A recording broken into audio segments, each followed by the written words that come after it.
60 years ago, construction began on one of the most iconic buildings in Chicago and arguably the world. Tonight in Eye on Chicago, our Jim Williams looks at the history of the former John Hancock Tower and how it's led a new trend on the Mag Mile. If the building's developers had been able to stick to their original plan for the site on North Michigan Avenue, the John Hancock Center as we know it today would not have been built. The building has a fascinating history, and it's hard to imagine Chicago's skyline without it. It has its place solidly in architectural history, the history of the city. It's a recognizable and iconic building, a symbol of Chicago. When you think about the skyline, when you come in and you see it, it takes your breath away. It's so majestic in the sky, and it's so unique in the way it looks.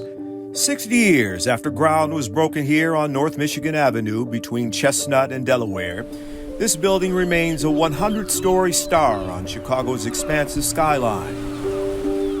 The tapered design, wider at the bottom, thinner at the top. Those large exterior X's crowned with tall radio and television antennas, all instantly recognizable. Now officially named 875 North Michigan, just about everyone still calls it the John Hancock Center. If you say 875, they don't know what that is, but they know the John Hancock building. For John Harrison and his wife Lena, this is home. The software executive and entrepreneur is also an accomplished photographer whose work has appeared in National Geographic. That was taken in Indonesia, Phuket, and that was on a dive, and that was a clownfish. 69 floors up with west and north views.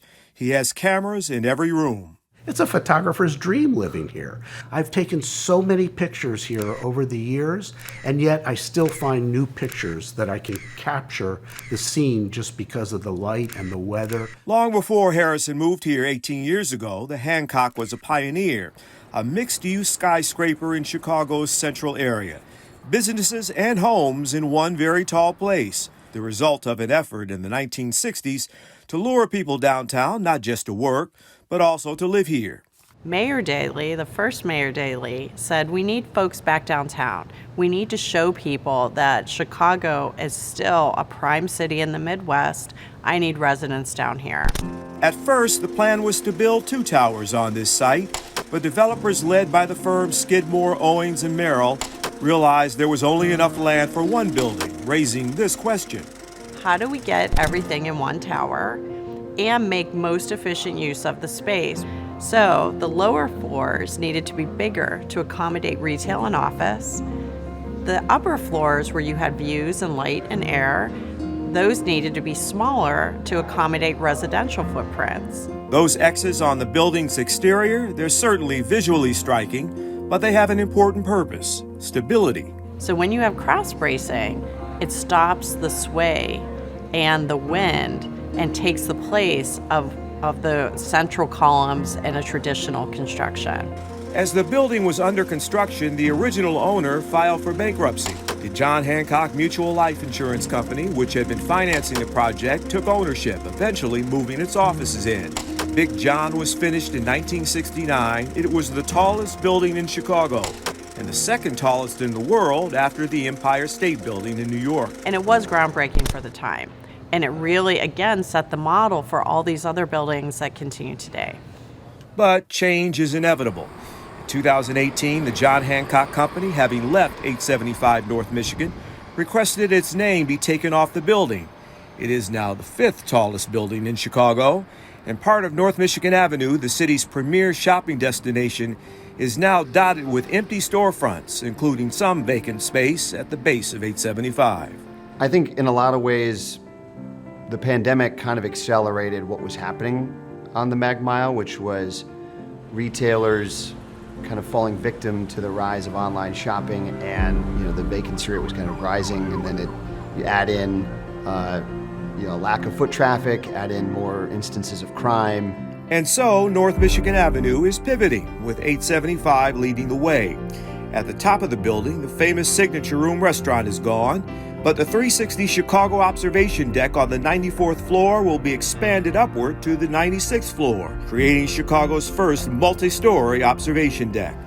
Along with other attractions on North Michigan Avenue, it's what's called an experiential environment. In other words, a fun experience.